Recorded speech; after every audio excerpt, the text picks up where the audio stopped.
The iconic opening of the original Star Wars displays the power and might of the Empire in comparison to the Rebel Alliance simply by showing a large ship fly by the camera, only to be followed by a seemingly endless Star Destroyer. A weapon of terrible fear and oppression in the hands of the Empire, a captured Star Destroyer would be a great military asset to the Rebel Alliance, as well as a symbol of hope. So, how would a team go about doing that? In the current canon, the Rebels or the New Republic attempted to steal a Star Destroyer on 3 separate occasions that we know of, using 3 different strategies, each with varying levels of success. You can read about each attempt in the main Star Wars comic line, Aftermath Life Debt, and Lost Stars. Lost Stars has my favorite take on it personally, so I want to start with that one, and then I'm going to talk about the other 2. Chronologically, the mission in Lost Stars takes place last, during the Battle of Jakku.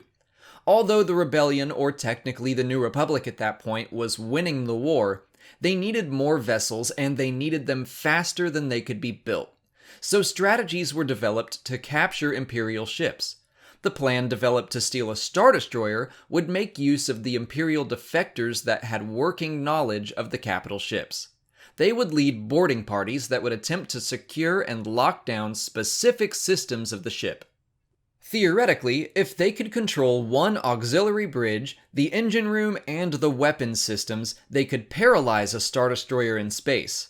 Actually claiming the ship would then require more boarding parties and more fighting that was speculated to last days or even weeks.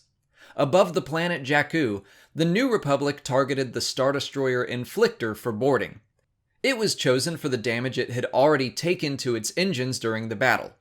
Before actually paralyzing the ship, the priority system to disable was the self-destruct. Imperial regulations required captains to prevent the capture of their ships at all costs. New Republic soldiers successfully took the self-destruct systems offline, but the captain of the Inflictor was particularly dutiful.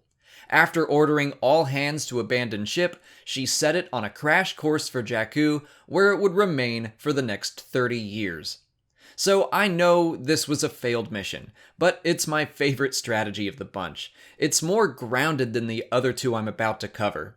The hope was that the beleaguered Imperial troops would simply surrender the ship once their systems were down. Barring a surrender, I could see it actually taking weeks to defeat an Imperial crew of 10,000. I think it would have worked if the captain were less loyal, or they weren't in orbit above a planet. But beyond the strategy, this is the one I would most want to see on screen. Troops fighting from one system to the next. Self-destruct, then engines, then weapons, then bridge. If you've ever seen the film The Raid, that's what it reminds me of. Having to fight through an endless supply of troops to reach certain goals within a certain time period. That alone would make an awesome action film. Jumping back in time a few years to shortly after the Battle of Yavin, the Star Destroyer Harbinger was made part of a plan to sneak supplies to an oppressed world. The plan was to capture it, load its escape pods with food and medicine, fly to the planet in need, and jettison the pods before the Empire's blockade discovered they were enemies.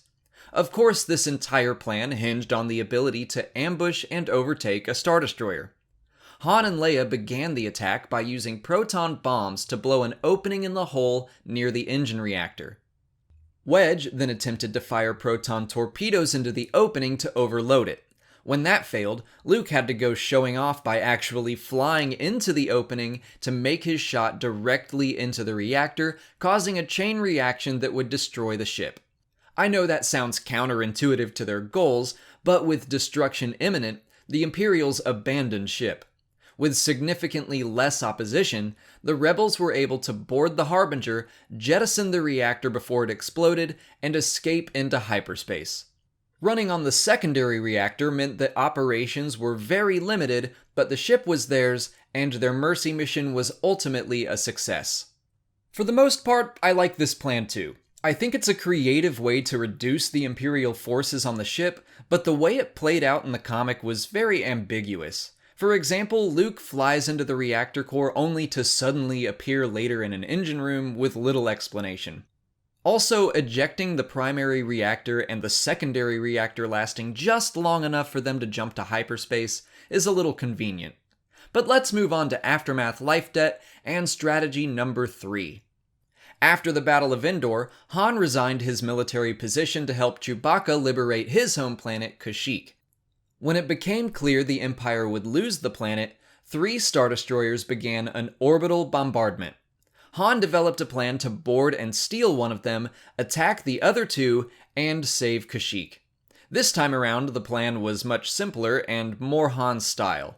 His team loaded up a transport of giant spiders that were native to the Rocher trees that grew on Kashyyyk. They landed the shuttle on the Star Destroyer Dominion and set them loose on the crew.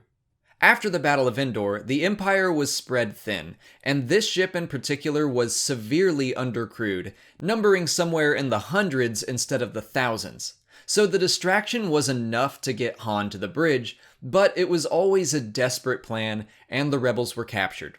That is, until the New Republic fleet appeared to cause enough confusion and panic for the Imperial Admiral to flee his post, allowing Han and Chewie to secure the bridge.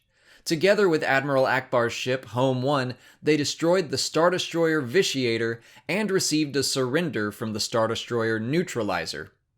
Again, the way this all played out was a little convenient for it to work, and the plan was far-fetched to begin with. That does fit with Han Solo's style, but I prefer the other stories over this one. They were actual strategies with real objectives, not just loading up a shuttle with spiders and winging it. I do want to mention one more thing from Lost Stars that's relevant to all of this. Again, the attempt to take the Inflictor was made after both the Harbinger and the Dominion. But a rebel soldier states that nobody had ever captured a Star Destroyer before. The real reason is because the book was written first. But I wanted to explore some in-universe reasons to justify that statement. It's unnecessary, but I tend to do that. The Harbinger, while captured, was ultimately destroyed. So maybe they aren't counting it as truly captured and in service of the rebellion. The capture of the Dominion happened shortly before the Battle of Jakku, and we don't have a real timeline on when that soldier made that statement. He could have said that before its capture, or maybe it just wasn't public knowledge at that point. But with that, I'll bring this video to a close. Again, the events described in this video are all canon, but Legends has some examples of Star Destroyers in New Republic service like the Errant Venture or the dreaded Lusankya. If there's interest, maybe I'll do a Legends version of this video as well. But that's it for today. If you haven't already, please like this video, subscribe to the channel, follow me on Twitter, Instagram, and Facebook, and consider checking out my Patreon page. As always, thanks for watching, and may the Force be with you.